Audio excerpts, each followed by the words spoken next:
Anderson Armstrong, médico cardiologista e epidemiologista. Vamos começar falando sobre o meu caso clínico hoje, falando de prevenção e uso de remédio para prevenir a doença, com o Dr. Raimundo Jenner, médico pneumologista, e Dr. Lúcio Diniz, médico hematologista, que vão discutir esses tópicos em cima do meu caso clínico, do meu caso de Covid pessoalmente vivido.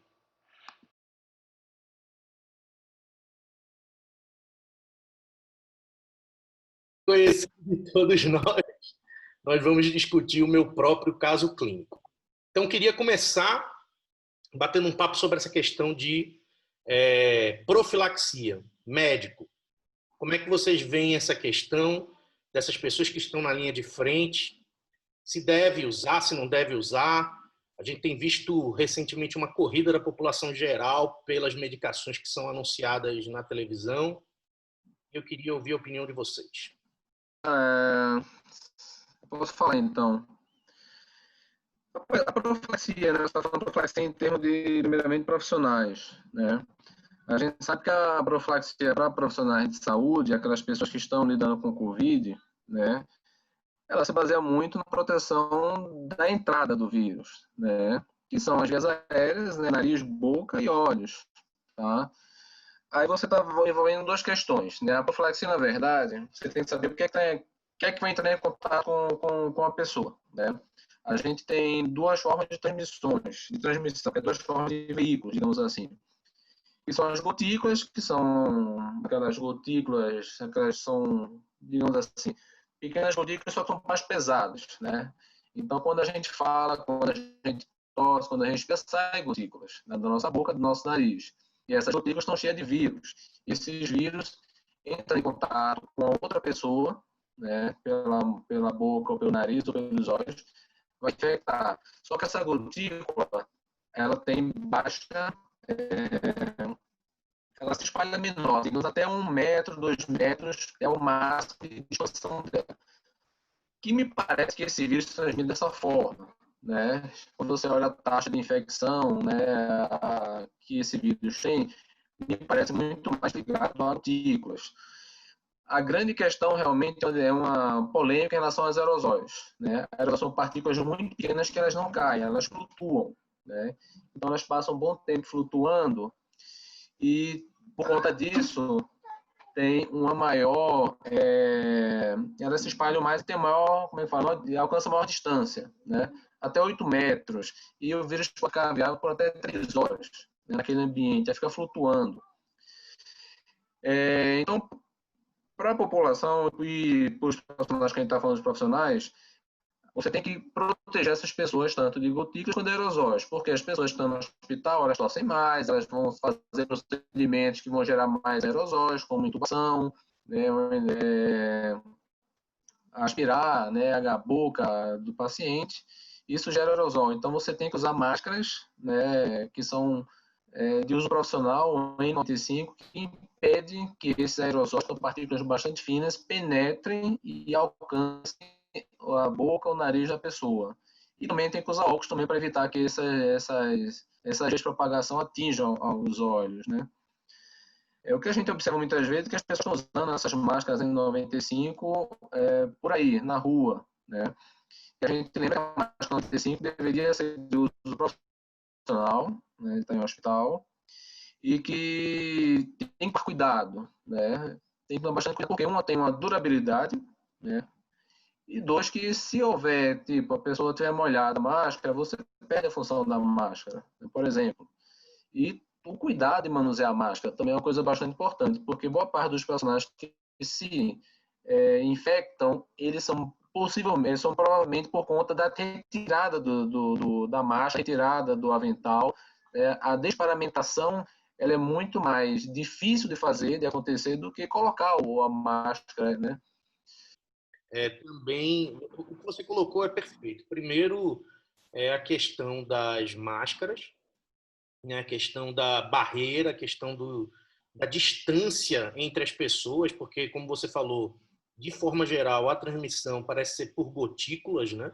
Então, você manter uma distância, 1 metro, 2 metros de distância, A utilização de máscara ela parece ser uma medida de barreira para impedir que essas gotículas transmitam, mas também muito tem sido discutido em relação ao uso de medicações. A gente sabe que o ser humano como um todo, ele vive e ele se sente bem quando ele encontra um amparo, ou seja, eu vou tomar isso que vai impedir que eu pegue determinada doença. E aí eu ia provocar Lúcio nesse sentido.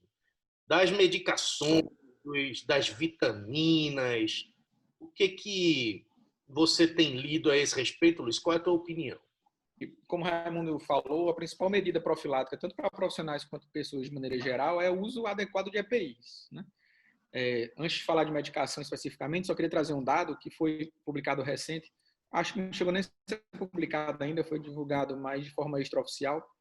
Eles testaram profissionais de saúde no ambiente hospitalar com o objetivo de ver qual sítio de trabalho desses profissionais eles mais contaminavam. E o principal não foi unidades COVID, nem terapia intensiva, nem semi-intensiva, nem de cuidados intermediários. A principal contaminação foi no consultório e na emergência. Então, mostrando que a intensidade da geração de aerossol, de gotícula, não é tão influente quanto ao uso adequado de EPI. Os profissionais de UTI, o dado Covid estão bem protegidos, eles tinham 8% de positividade, enquanto do pronto-socorro chegava a 20%. Só mostrando que o uso adequado do EPI, quando é treinado e feito de maneira correta, é o que mais impacta. Em relação à medicação, a primeira vez que eu ouvi falar disso foi lá na minha terra, né? Os médicos os professores da Universidade Federal do Ceará, lá do Hospital São José, o Hospital de Infecto, referência de lá, fizeram um protocolo que, na verdade, eles estavam discutindo internamente como se utilizar medicamentos que impediriam a replicação viral, a introdução intracelular desse vírus. E aí, naquela loucura toda de pandemia, isso vazou na internet e antes do protocolo ser discutido, ser avaliado, foi publicado de maneira inadequada. Os próprios pesquisadores inicialmente falaram que, de fato, isso foi feito de maneira atropelada. E o racional disso era de que eles achavam que algumas medicações in vitro, principalmente a hidroxicloroquina, tinham um poder de inibir a entrada desse vírus no meio intracelular e, com isso, daria uma certa proteção para essa primeira fase inicial de viremia. É um racional teórico válido, isso existe in vitro, mas que em vivo não se mostrou eficaz. E, até, na verdade, nem se estudou adequadamente isso ainda. Mas se existe algum racional para o uso profilático dessas medicações, é esse. A inibição dessa introdução intracelular desse vírus e a menor replicação dele, diminuindo a carga de viremia na fase 1. Ou seja, não adianta nada eu fazer quando eu já tenho sintoma, teoricamente, por esse raciocínio, uma vez que a fase aí já é mais imune do que propriamente viral. Então, essa é mais ou menos o que se pensava no início.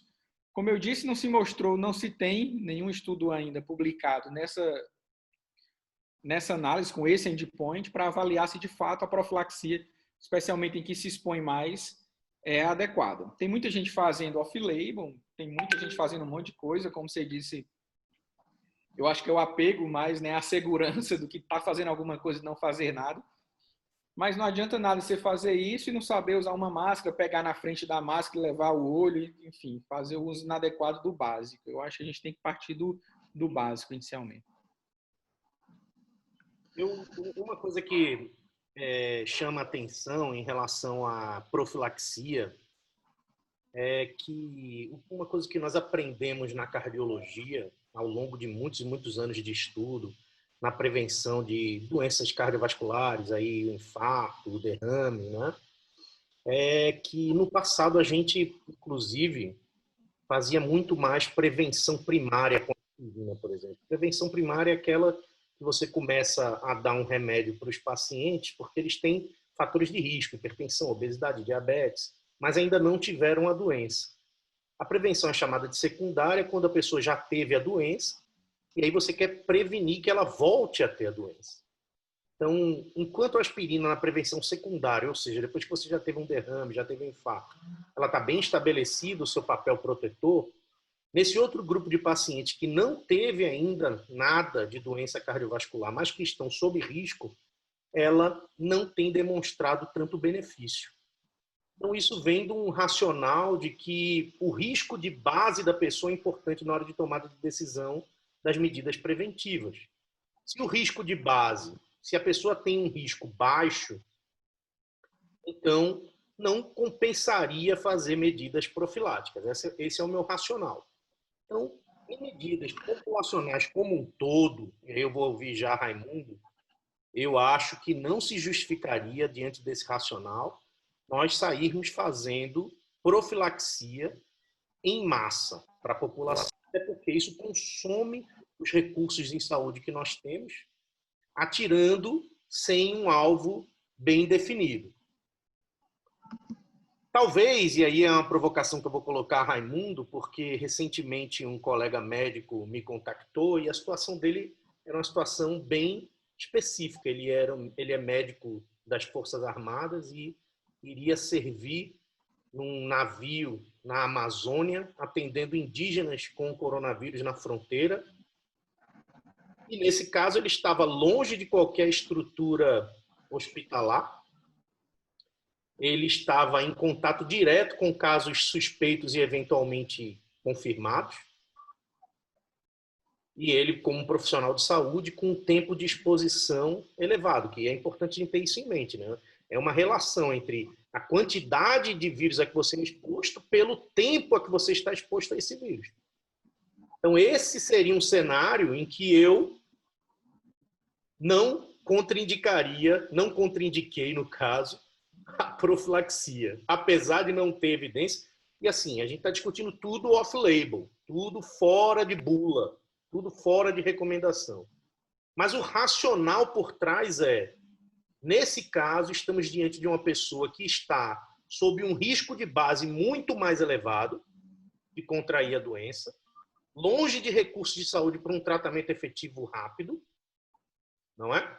E que mesmo que o benefício da profilaxia seja baixo, medicamentoso, esse é quem tem algum potencial de encontrar esse benefício.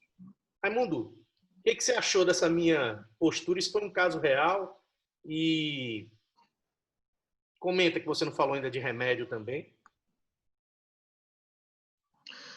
Tá, tem um estudo, foi publicado no England, que ele pegou profilaxia com hidroxicloroquina.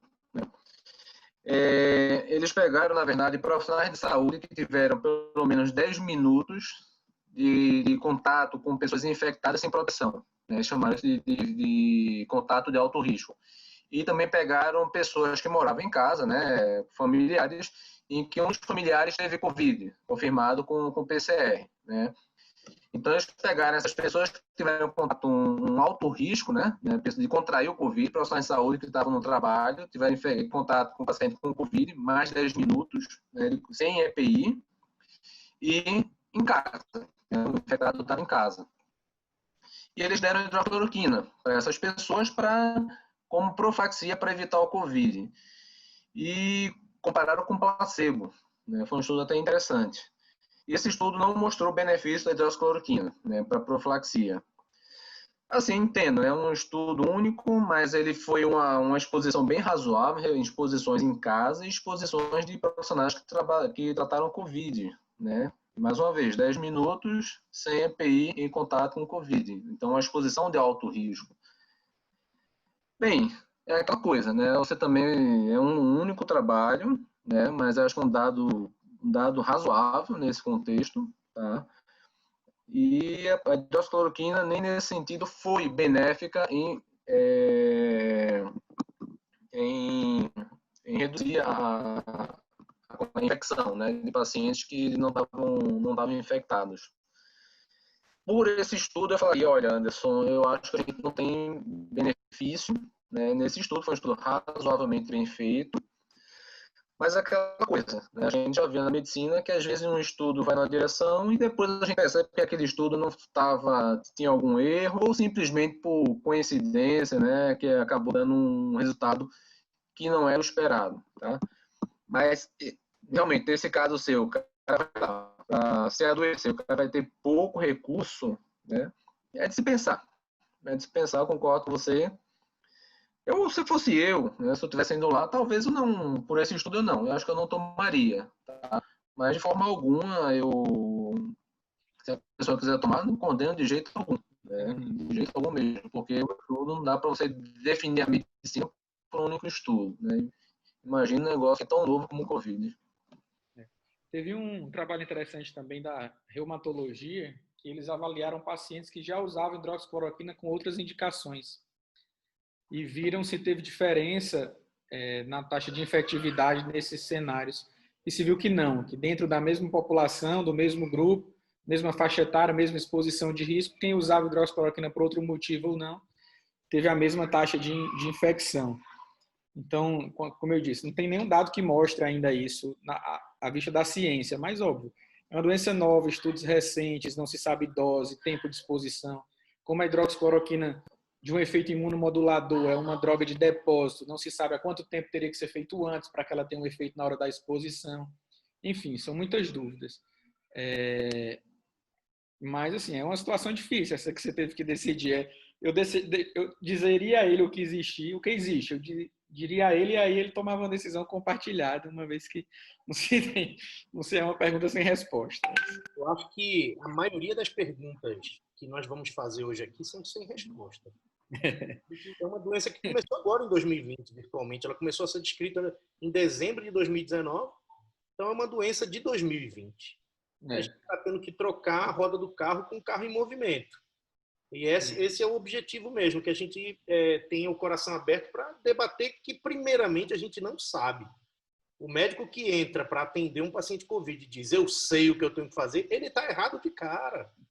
A gente não sabe, a ciência precisa de um tempo para aprender sobre uma coisa nova. O que a gente está fazendo é transpondo o conhecimento que a gente tem de outras doenças, transpondo o conhecimento que a gente tem dos estudos in vitro, né, em laboratório, para tentar chegar ao melhor dos pacientes. A gente falou de hidroxicloroquina aqui, mas eu nem falei qual foi a droga que chegaria a utilizar. Porque existem, agora, a que está na moda é a ivermectina, para prevenção. Zinco. E assim, a ivermectina, ela é uma... Enquanto o Lúcio falou, a hidroxicloroquina é uma droga de depósito, ou seja, você toma e ela fica... Primeiro ela se deposita no seu organismo, depois ela fica circulando durante muito tempo. A ivermectina ela é uma droga que tem um mecanismo de ação diferente, né? Ela tem um pico de meia-vida rápido, ela sobe rápido a ação e depois cai.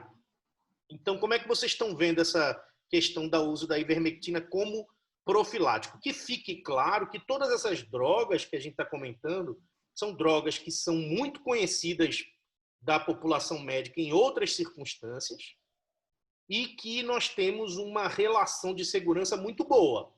Então, não são aquelas drogas mais perigosas, são drogas que a gente está acostumado a usar com baixos efeitos colaterais. Então, sempre em medicina a gente vai pensar em custo-benefício, mas vou deixar agora Raimundo falar um pouco sobre a questão da ivermectina na profilaxia.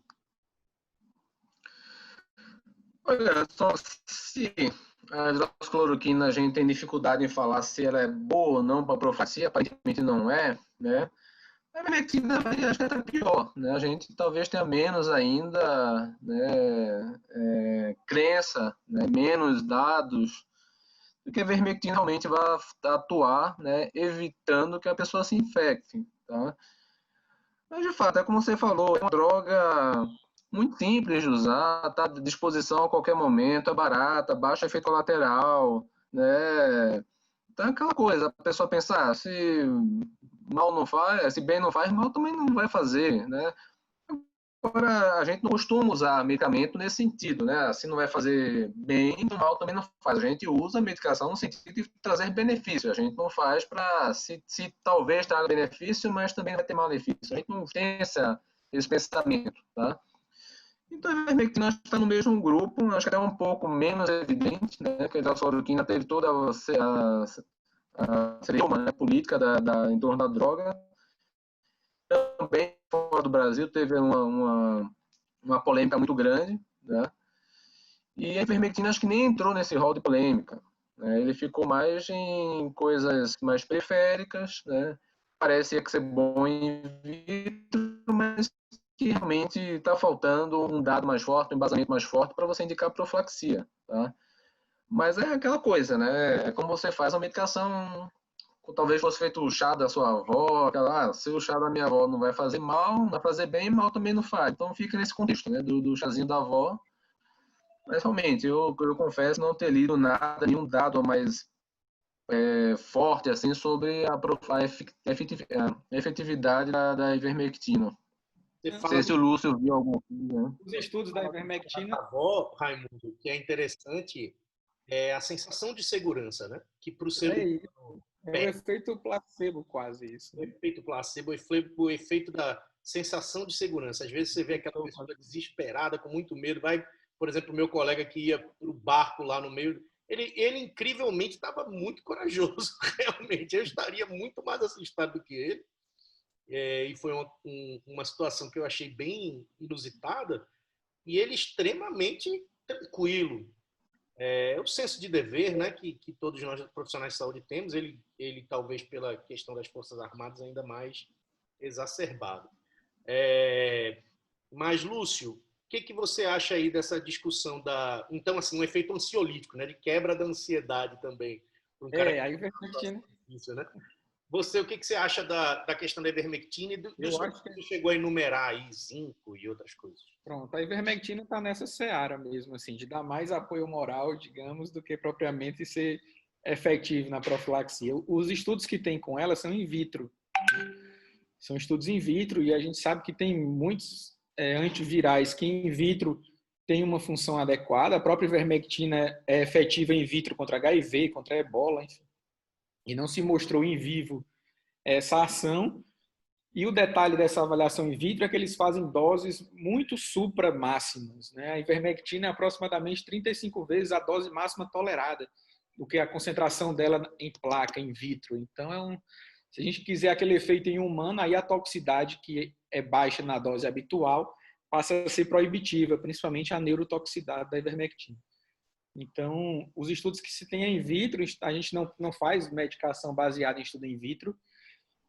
Essa loucura da pandemia inverteu um pouco a ciência. A gente, antigamente, que eu falo 6 meses atrás, pensava inicialmente não fazer o mal e hoje o que não faz mal serve, né? Então se inverteu um pouco o raciocínio clínico, terapêutico, mas é aquela coisa. Na guerra, a gente não tem muito tempo para pensar, mas à luz da ciência, a ivermectina não tem muito. Eu acho que ela não vai ter efeito em vivo, porque mesmo in vitro, a dose necessária para isso é muito alta.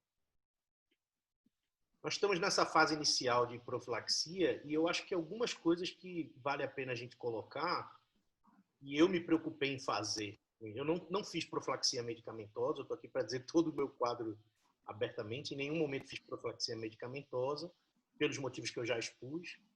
Agora, eu me preocupei em voltar às minhas corridinhas, e eu brincava com minha esposa que dizia, meu amor, eu tenho que objetivar aí os 14 dias de tubo, porque depois que você tem uma complicação respiratória por Covid, você tem que ficar na UTI aí, em média 2 semanas, sendo ventilado. Então você tem que ter reserva funcional. Então a funcionalidade é uma coisa boa, importante, e eu particularmente critico essa questão de terem fechado os ambientes de exercício, porque nos ambientes de exercício a chance de contaminação é muito baixa, e a despeito da chance de contaminação ser baixa, isso ajuda que a pessoa tenha uma capacidade funcional melhor. E essa capacidade funcional melhor permitiria que depois ele tivesse uma resposta mais adequada frente a uma possível contaminação.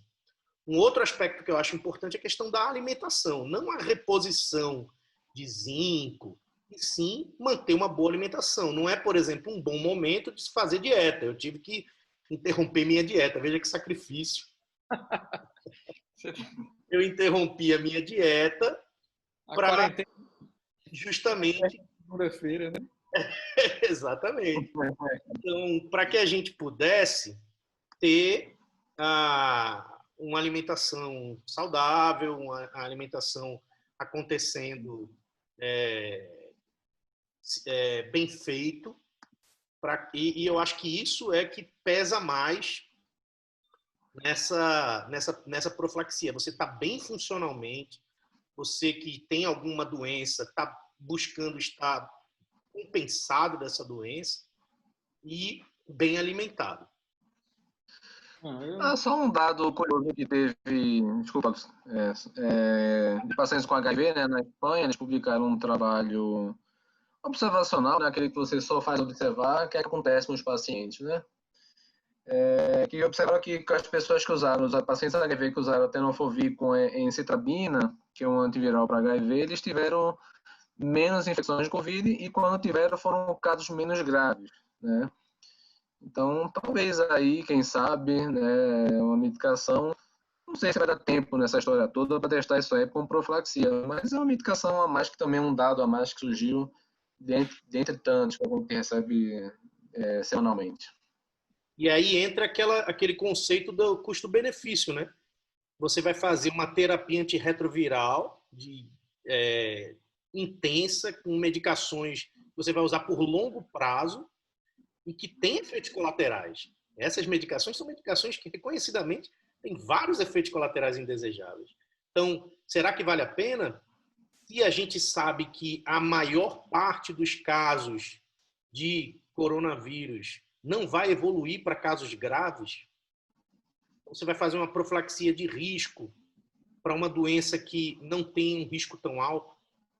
Mas talvez, em situações específicas, como a que foi colocada aqui, como em pacientes de altíssimo risco de complicações no caso de contração da doença, você poderia pesar o custo-benefício.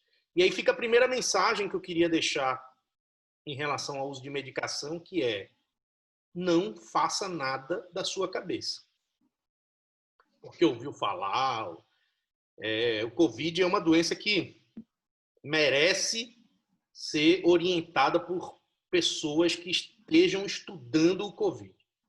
Ela é muito complexa, ela tem muitos aspectos. A gente está aqui conversando um cardiologista, um pneumologista, um hematologista, que atuam com pacientes Covid, e veja como é difícil se chegar a consensos. Então, a primeira coisa que eu acho é isso. A gente precisa... a pessoa que quer realmente fazer alguma medida contra o Covid precisa de um bom aconselhamento médico. E agradecer a vocês dois pela disponibilidade. Muito grato. Acho que está sendo muito bom poder debater isso com vocês. E assim a gente termina essa primeira parte, que está tratando exatamente da prevenção, da profilaxia. E vamos deixar a segunda parte do vídeo para voltar com o paciente infectado e sua primeira fase de condução no Covid com essa mesma equipe. Muito obrigado, Dr. Raimundo Jenner e Dr. Lúcio Flávio Diniz. E o Cardio Debug volta com a segunda parte desse caso clínico tão interessante. Um abraço.